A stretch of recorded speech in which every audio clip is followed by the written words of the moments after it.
Bonjour tout le monde, je vous retrouve aujourd'hui pour faire suite à ma première vidéo sur la course à pied, où je vous expliquais qu'il fallait que je retravaille mon cardio et donc que je voulais me remettre à courir. Je vais donc vous exposer les 3 leçons que j'ai appris avec cette reprise, en espérant que ça puisse vous aider si vous aussi vous voulez vous remettre à la course ou un autre sport d'ailleurs, parce que ces enseignements ne sont pas spécifiques à la course à pied. Leçon numéro 1, la progressivité. Il arrive très fréquemment qu'en se remettant à une pratique sportive, on ait un peu de mal à doser la quantité de stress mécanique qu'on peut faire subir à notre corps sans se faire mal. Et c'est d'autant plus vrai quand c'est une reprise d'activité qu'on a déjà pratiquée auparavant.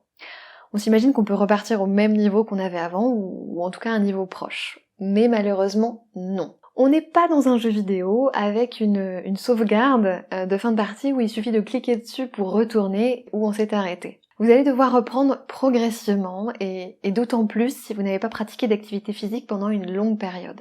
Je vous racontais dans ma première vidéo que, en m'entraînant avec une amie qui courait bien mieux que moi, j'avais fini par me blesser à force de vouloir en faire autant qu'elle. Et j'ai mis beaucoup de temps à m'en remettre. Et à chaque fois que je tentais de reprendre, je finissais inévitablement par me redéclencher les mêmes douleurs. Je pense que c'est parce que j'avais pas du tout intégré cette notion de progressivité. Je recommençais certes avec des petites sorties au départ, mais très rapidement, je voulais réaugmenter trop vite la charge de travail. Alors cette fois-ci, je me suis pas mis de pression, j'ai décidé de m'écouter au maximum et d'y aller tranquillement. J'ai donc commencé par des petits tours de mon quartier avec un parcours de 2 km à peu près. Il y a pas mal de dénivelé parce que j'habite sur une colline, donc c'est pas mal pour bosser le cardio, et je m'arrêtais quand j'avais besoin de reprendre mon souffle autant de fois que nécessaire. Le mot d'ordre, c'était ne pas me mettre la pression. Alors après l'avoir fait une première fois, j'ai vu que ça déclenchait pas de douleur, hormis les courbatures, ça vous y échapperez pas. Donc je l'ai fait 2 fois par semaine, et puis après je passais à 3, en continuant sur ce rythme-là, jusqu'à ce que je puisse faire ce tour,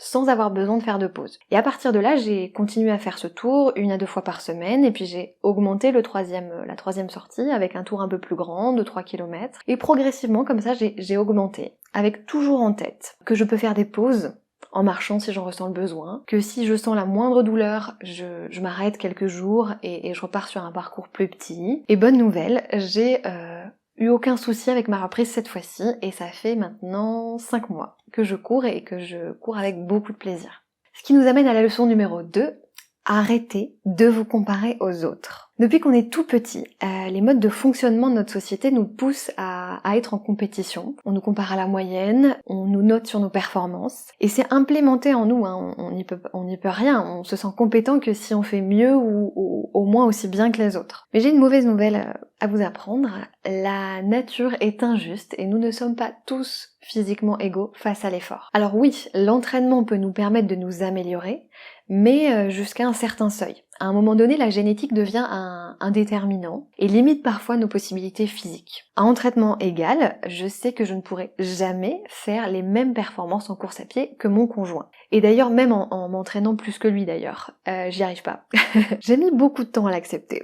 Mais à un moment donné, il faut être réaliste et accepter ses propres limites. Sinon, ça risque d'entraîner trop de frustration. La compétitivité, elle nous pousse à nous surpasser, mais parfois au détriment du plaisir qu'on va ressentir à faire une activité. Alors certes, ça peut être un moteur intéressant pour garder la motivation, s'entraîner régulièrement, parce qu'on a envie d'atteindre le même niveau que telle ou telle personne. Mais ça peut également nous faire oublier d'écouter notre corps, le pousser trop loin, trop vite, et c'est comme ça qu'arrive la blessure. Et surtout, à vouloir toujours se surpasser pour montrer qu'on est aussi bon que les autres, voire même meilleur, on perd cette notion de plaisir. Ou en tout cas, on devient dépendant de la performance pour ressentir du plaisir. Et je trouve ça triste de pratiquer un sport et d'être systématiquement frustré quand on n'arrive pas à accomplir tel ou tel objectif de performance. Si vous devez absolument être en compétition avec quelqu'un, soyez-le avec vous-même. Là, pour moi, ça peut avoir du sens de vouloir s'améliorer, de vouloir faire mieux que ce qu'on faisait au début. Mais là aussi, il faut accepter que certains jours, on n'est pas aussi bon qu'on le voudrait, parce que ça dépend de plein de facteurs et qu'on peut pas tout gérer en même temps et toujours être bon et toujours être performant. Donc arrêtez de vous mettre la pression et acceptez qu'on ne puisse pas tous être des champions. Leçon numéro 3, déterminez pourquoi vous voulez pratiquer ce sport. Je m'explique. Si vous voulez que votre motivation perdure dans le temps, il faut que vous sachiez pourquoi vous pratiquez tel ou tel sport. C'est cette raison qui vous fera tenir, même si certains jours vous êtes moins enclin à pratiquer que d'autres. Et à mon avis, et c'est aussi l'opinion de chercheurs en psychologie, la meilleure raison de pratiquer un sport, c'est d'éprouver du plaisir à le pratiquer, tout simplement. En tout cas, c'est la raison principale qui fera que vous irez pratiquer régulièrement sans même vous poser la question.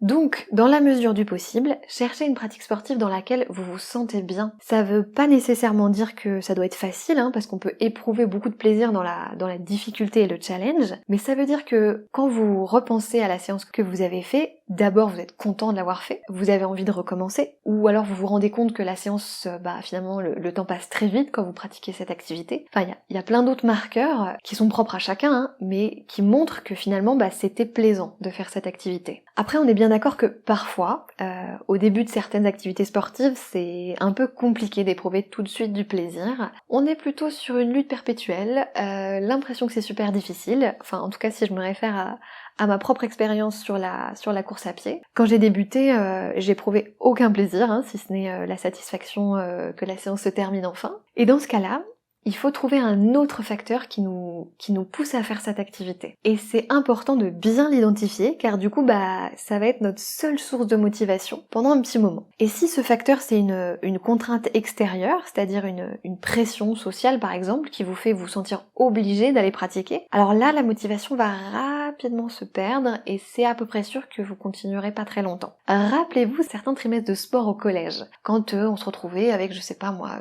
javelot ou danse, enfin après c'est propre à chacun, mais ces activités qu'on n'aimait pas du tout, et quand vous avez plus été obligé de la faire, je pense que vous en avez jamais refait de votre vie. Quand on voit la quantité de personnes qui sont inscrites dans les salles de fitness et qui n'y mettent plus les pieds au bout de quelques séances, c'est bien souvent parce que leur motivation initiale était due en fait à une contrainte extérieure. Soit par envie de faire comme les autres, parce que tel ou tel ami leur a dit de venir avec eux, soit pour envie de plaire physiquement aux autres, soit parce qu'on a entendu que il faut faire de l'activité pour être en bonne santé, enfin, quand c'est pas vraiment un choix personnel. L'idée c'est que votre choix doit être autodéterminé, ou en tout cas il doit être issu autant que possible de votre volonté. Alors il faut se raccrocher autant que possible à ce facteur que vous avez identifié, ça peut être par exemple l'idée d'une récompense, perdre du poids, avoir plus de muscles, mais sachez qu'au fur et à mesure que vous allez pratiquer une activité sportive, si vous n'éprouvez jamais de véritable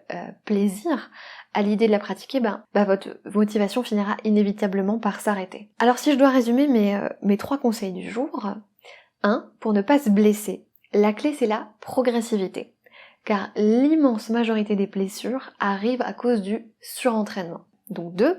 Un des facteurs pour éviter ce surentraînement, c'est d'arrêter de vouloir ressembler aux autres et d'apprendre à connaître ses propres capacités et ses propres limites. 3.